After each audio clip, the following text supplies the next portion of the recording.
Hi guys, it's Natalie here, back with the warm-up. Hope everyone's doing well. Hope everyone enjoyed international break. Back to the proper football, can't wait.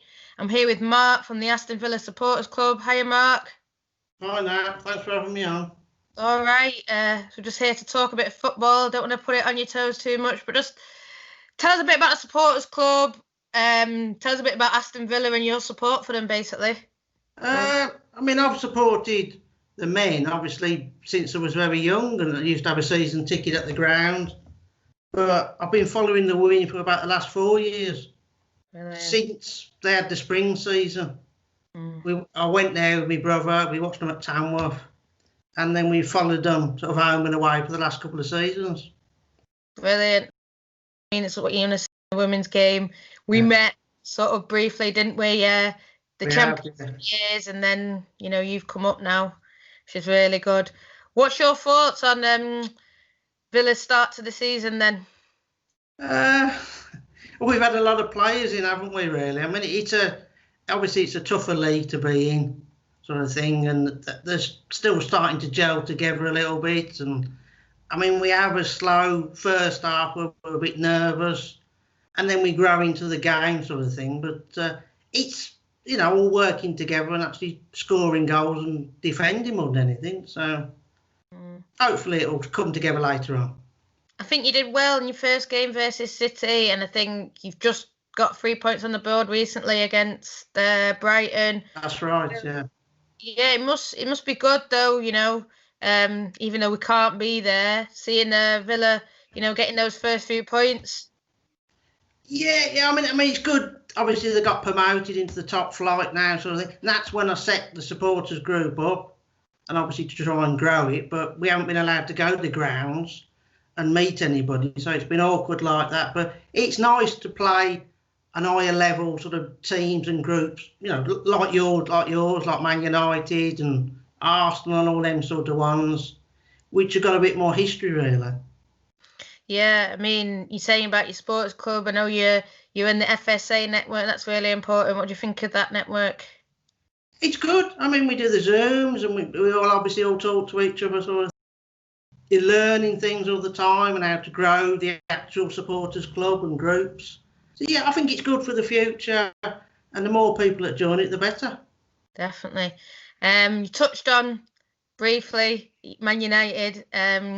Big club, it's a bit of time to play. I mean, we've played you twice before, haven't we? So our very first game, they replayed it before on our Twitter, 12-0. Obviously, you won't be hoping for that. I will.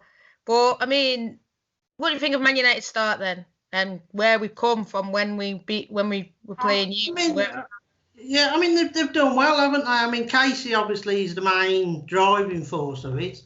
And obviously recruiting, I mean, I follow it. I know most of the players, if not all of them, sort of thing. So I enjoy watching them. But, I mean, obviously you're pretty new to the league anyway, but where you're sitting at the moment is where you'd like to finish. But, I mean, bringing the Americans over made a big difference to you and helped you sort of, move on a little bit. But I'm nervous for Saturday more than anything. Yeah, the Americans, they're fantastic. I think a lot of people are, I don't want to put pressure on her, but expecting, Kristen Press masterclass this month. Tobin's doing really well. Obviously, Leslie's out. How do you see it going then? I know we have beaten you, but you pulled it back from 12-5. Yeah. Big score, or what do you think? Can Villa score? Well, I mean, I hope it's not a big score. I mean, obviously, we played you away and it was 5-0, but we had an issue with the goalkeeper and, sort of. But I hope it's not too high a score and we put on a good performance. Ideally, we don't let you score too many goals. That's the main thing. So, obviously, for me, I think your very first game, it was Man City. And for me, I think it could have been Villa winning that game if potentially you're taking some chances. City weren't at the best. Potentially we've got some players coming back, international breaks, been running hard. Do you see yourself taking advantage? Do you think you're a better side than where you started? Well, we definitely improved, obviously, haven't we? Sort of thing. I mean, the players we brought in are higher calibre, internationals. I think.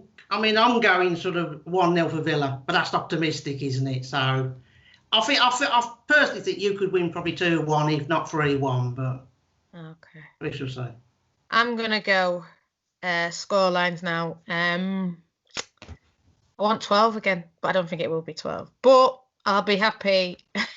I don't mean any disrespect to Villa, but this is what Man United now have to do if they want to be at the top. 8-0, Man United. 8-1 maybe, you know, you can have a goal, but... Yeah, we'd like a goal, wouldn't we? We haven't scored against you yet, so... But no, and I don't mean that in any disrespect. I just mean it in, you know, big teams, you've got to put someone like Aston Villa to the sword. But at the same time, I just take a 1-0 Man United and tick along, you know, happy. But I'm guessing, are you going to stick with your 1-0 Aston Villa? Well, I'm going to go 1-0. That's what I'm going to, yeah. You never know, you know, stranger things. We got beat by Bristol, so I hope it's not that. I hope it's 1-0 Man United, but let's aim for 8 goals. Thanks, Mark. Thanks for coming on. Thanks, nice to see you. You too.